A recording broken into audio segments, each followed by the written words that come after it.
Jadi di belakang kita ya Pak Hans, ini sudah ada beberapa peninggalan. Ini ada tujuh tank. Ada 7 tank di sini.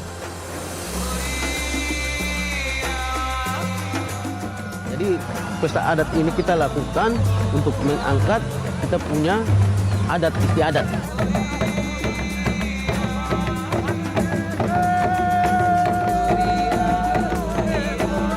Yang bagaimana mendayung sama-sama untuk bagaimana bisa bersatu, kita dayung bersama-sama begitu.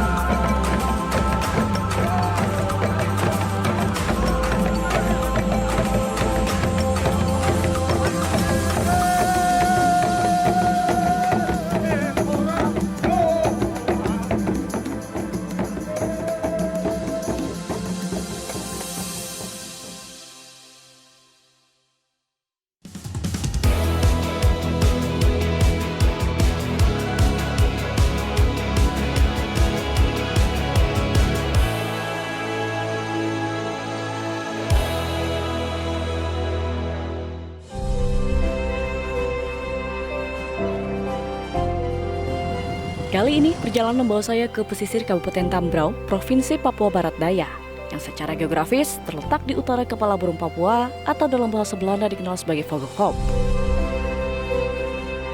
Cuaca cerah menemani perjalanan kami kali ini. Untuk menuju ke Kabupaten Tambrau, kami melakukan penerbangan dari Jakarta ke Kota Sorong, yang kini menjadi ibu kota Provinsi Papua Barat Daya, Provinsi ke-38 Indonesia yang baru saja diresmikan November 2022 lalu. Perjalanan dari Kota Sorong menuju Tambrau kami tempuh kurang lebih selama 5 jam. Jalan berkelok dan berbukit, diapit hutan tropis menjadi ciri khas bumi Cendrawasih yang langsung kami jumpai. Pusat pemerintahan Tambrau berada di distrik Veve sekitar pegunungan Tambrau. Sementara distrik Sausapor tujuan kami pernah menjadi ibu kota sementara Tambrau sebelumnya. Karena wilayahnya berada di pesisir, sebagian besar masyarakat Sausapor adalah nelayan.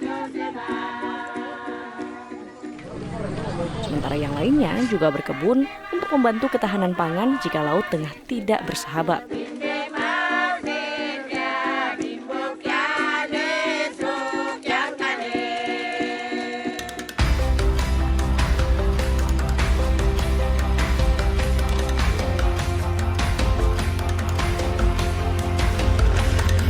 Halo, selamat datang di Sansepur Pacific Park. Terima kasih. Jadi ini tempat saya menginap ya? Iya. Nah, travelers memang kalau misalnya ke Tambrau jangan khawatir, banyak homestay yang disediakan untuk wisatawan ya? Iya, karena kami di sini banyak tempat wisata seperti diving, peninggalan tempat bersejarah, terus ada pengamatan burung cendrawasih. Nah, nanti juga kita akan ajak travelers untuk melihat bagaimana sejarah Perang Dunia Kedua yang tersisa di Tambrau ya. Tapi saya mau istirahat dulu. Iya, selamat menikmati Tambrau.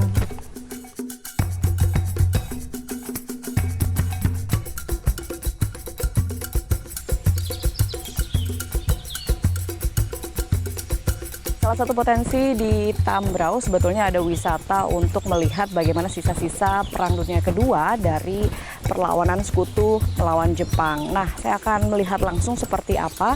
Saat ini kita lagi di posisinya di Kampung Es Mambo, Distrik Kuor. Saya akan ditemenin oleh tokoh adat setempat untuk mengetahui cerita lebih lengkapnya. Pak Hans, jadi Pak Hans kita mau ke dalam berapa jauh jarak? Setengah kilo. Setengah kilo ya? Oh oke, langsung situsnya kita langsung sana Pak. Iya. Mari, silakan. Kampung Es Mambo, Distrik Kuor, masih berada di kawasan pesisir utara Tambrau, hanya 45 menit dari penginapan. Di hutan tropis yang cukup rapat, jalan setapak berbahan kayu disediakan secara mandiri oleh warga untuk membantu wisatawan yang ingin melihat tank-tank yang ditinggalkan sekutu usai memenangkan Perang Dunia Kedua. Tahun 1944, pasukan sekutu Amerika Serikat pertama kali mendarat di Sausapor dalam operasi Globetrotter untuk merebut kota tersebut dari tangan Jepang. Saat pertempuran berlangsung, masyarakat Sausapor banyak yang mengungsi ke Pulau Dua atau sering disebut warga sebagai Pulau Amsterdam. Ya, jadi di belakang kita ya Pak Hans, ini sudah ada beberapa peninggalan dari Perang Dunia Kedua. Ini ada berapa? Ini di tank sini ada 7 tank. Ada 7 tank di sini. Jadi memang Sausapor ini memang tempat perangnya antara Sekutu dan juga Jepang begitu ya Ya. saat itu. Ya. Oh, dan ketika akhirnya Jepang kalah, barang-barang atau artileri militer ini semua tertinggal di sini begitu saja. Semua tertinggal. Sedangkan pesawat-pesawat waktu itu di pulau yang disebut Middelburg, itu pulau 1 yang. Itu pesawat-pesawat itu ada sekitar 11 buah pesawat. Itu ditinggalkan. Kalau di Sausapor sendiri ada apa aja, Pak? Kalau di Sausapor itu sebenarnya kosong. Yang ada itu hanya di Werur, Terus? sama Werbes, sama Esmambo. Oh, Itu yang ada peninggalan-peninggalan. Kendaraan lapis baja, tank, peluru, mortir, hingga sisa-sisa meriam dan bahkan landasan pacu menjadi barang yang hingga kini masih sering ditemukan warga. Alex Mambrasar ialah salah satu dari banyak warga sekitar yang mengumpulkan barang-barang ini menjadi koleksi pribadi. Jadi Pak Alex ini salah satu warga yang mengumpulkan barang-barang peninggalan sejarah Perang Dunia. Kalau kita lihat di sini, ini ada sendok yang dipakai Angkatan Bersenjata Amerika Serikat, ada tulisannya US ya Pak ya. Ada sendok, ada tempat minum, tempat makan, lalu juga cangkir, dan ini ya Pak ya. Aja punya peluru-peluru besar. Peluru-peluru besar mortir ya yang sudah lepasan, ada juga peluru-peluru kecilnya. Dan potensi peninggalan sejarah Perang Dunia masih banyak ditemukan warga, dan biasanya warga juga mengumpulkan untuk barang-barang di rumah, kebutuhan, dan sebagian juga mungkin masih ada yang suka menjualnya ya Pak ya. Ya, seperti itu. Melihat langsung jejak-jejak sejarah Perang Dunia tentu membuat saya lebih memahami dan pada akhirnya menghargai bagaimana suatu peristiwa membentuk sebuah peradaban dunia yang kita tinggali saat ini.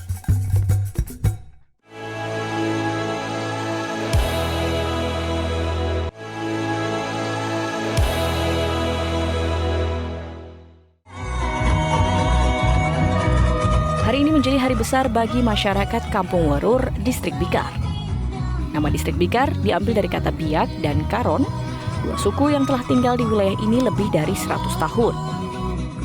Mereka beranak pinak, meneruskan tradisi dari generasi ke generasi. Menara Beba atau dalam bahasa Indonesia memiliki makna pesta besar, menjadi momen yang ditunggu-tunggu masyarakat adat Biak Karon untuk kembali mengenalkan adat istiadat Biak Karon kepada anak-anak mereka. Masyarakat adat Biak Karon dari beberapa distrik sekitar tumpah ruah mengisi sudut-sudut Kampung Werur bersatu dalam sukacita dengan alat musik dan baju adat mereka.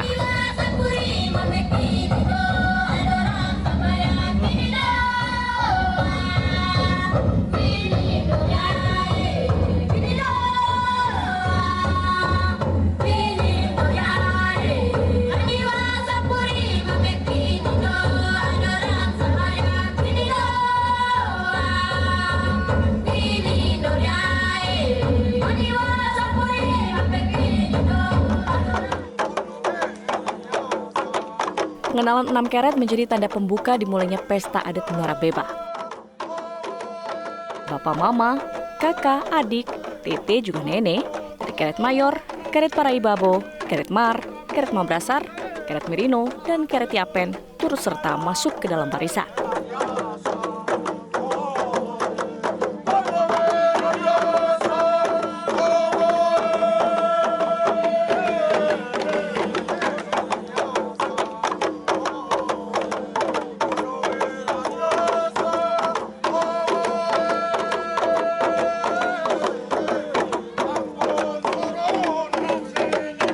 Meski dari suku yang sama, masing-masing keret atau marga memiliki ciri khas pakaian dan tarian masing-masing. Itulah kemudian yang membuat festival adat yang baru diselenggarakan untuk pertama kalinya ini menjadi lebih kaya warna. Jadi yang dari tadi kita lihat adalah pengenalan masing-masing keret. Keret itu semacam family di pesta adat Biak Karon ini. Jadi masing-masing keret punya marga dan semuanya diperkenalkan. Kenapa? Supaya kita semua saling mengenal di sini dan mengenal lagi budaya Biak Karon.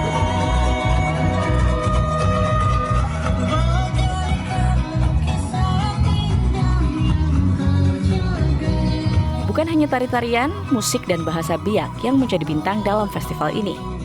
Makanan dan kerajinan juga cukup mencuri perhatian.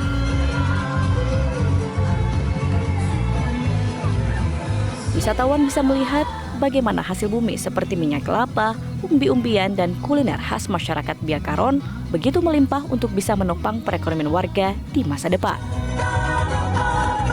Saya sudah bersama dengan Pak Jonathan Yapen.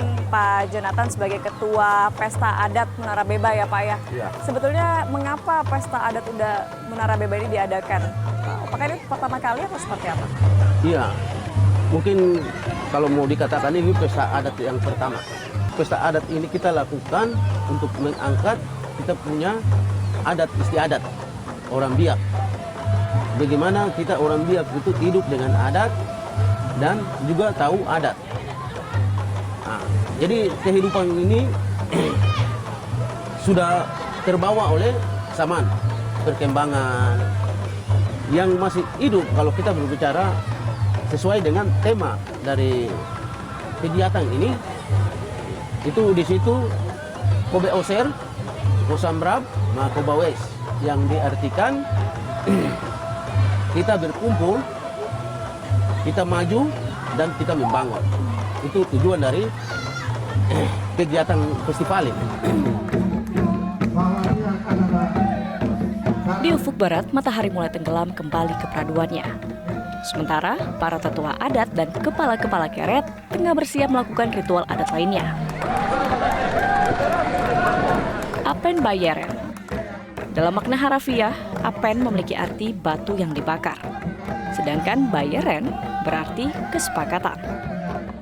Ini merupakan atraksi berjalan di atas batu yang dibakar pada acara barapen atau bakar batu. Dalam prosesi ini, para tetua adat melafalkan mantra puji-pujian dipadu dengan tari-tarian. Lalu, setelah semua energi manusia dan bara batu bersatu atau sepakat, Apen Bayeren sendiri baru bisa dilakukan.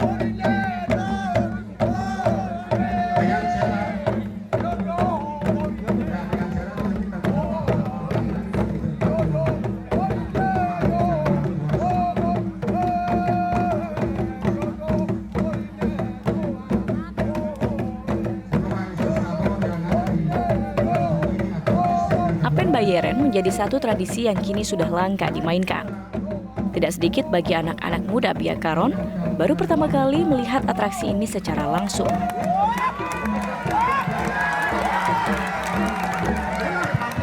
Namun nyatanya, atraksi budaya ini masih memikat hati banyak orang karena pesona keunikannya.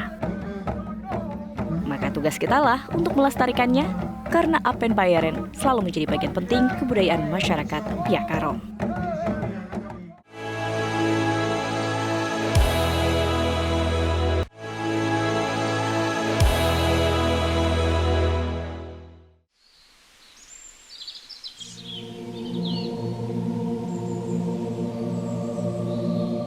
Kemeriahan Menara Beba Biak Karon masih berlanjut. Kini, masyarakat adat disibukkan dengan lomba mendayung perahu mansusu, perahu yang menjadi identitas budaya mereka sebagai masyarakat maritim.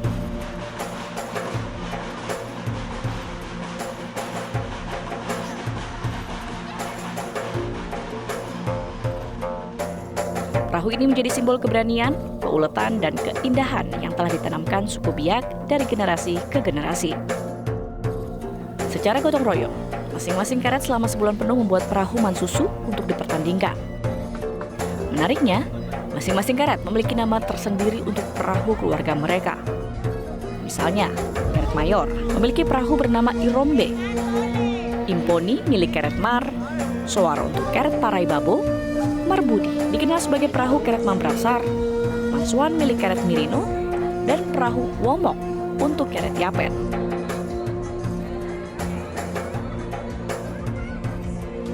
Maknanya dari kapal ini sendiri apa Pak? Dengan di ujungnya perahu ada kepala, lalu juga motifnya. Adakah maknanya? Ini maknanya melambangkan seorang mandri atau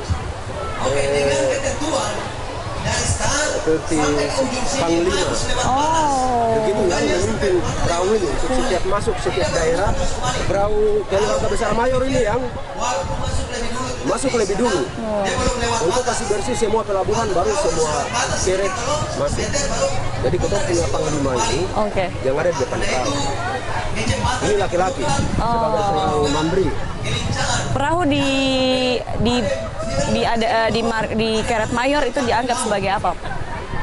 Perahu dia sebagai satu lambang yang bagaimana mendayung Keret Besar Mayor ini sama-sama untuk bagaimana bisa bersatu, kita dayung bersama-sama begitu melambangkan.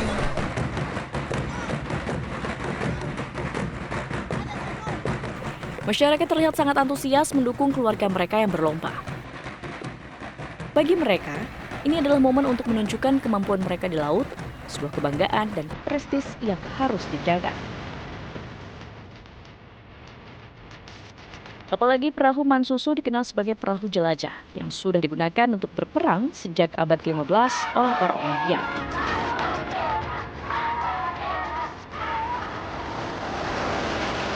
Ciri khas kemampuan perahu ini ada pada bentuk haluan dan buritan yang sama, sehingga ketika berbalik arah, perahu tidak perlu memutar. Hanya para pendayung saja yang cukup kembalikan badan mereka. Sementara di atas perahu yang tengah berlayar di laut, para kepala keret harus menyeberang ke bagian ujung untuk tetap menyemangati para pendayung.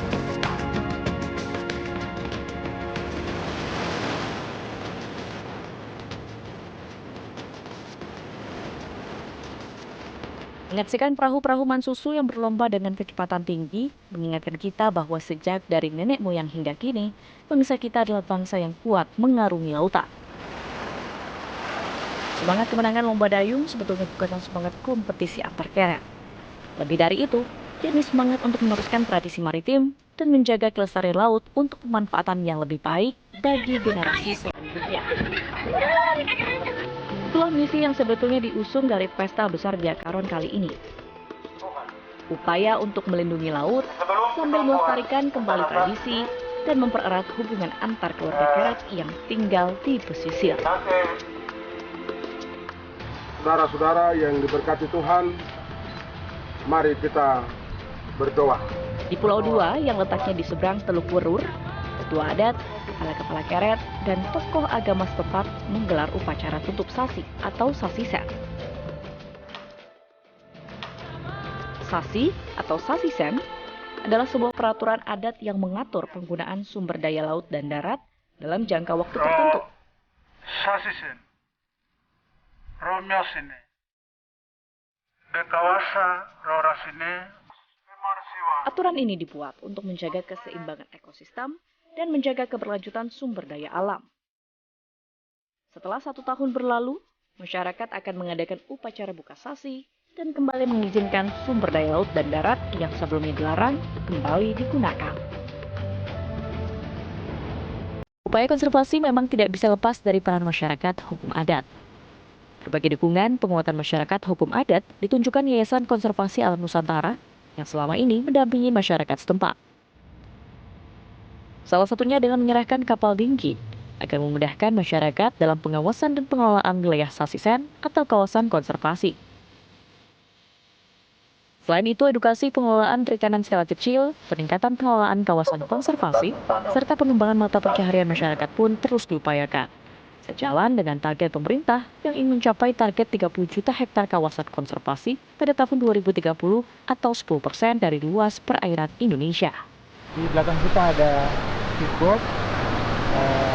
Ini akan digunakan untuk melakukan pengawasan lokasi masyarakat hukum adat Biakaron Werur, dan mudah-mudahan kerjasama yang baik juga dengan tokoh-tokoh adat, tokoh gereja, dan juga aparat keamanan agar speedboat ini bisa menjalankan aktivitas bersama kelompok dengan baik ya Bapak.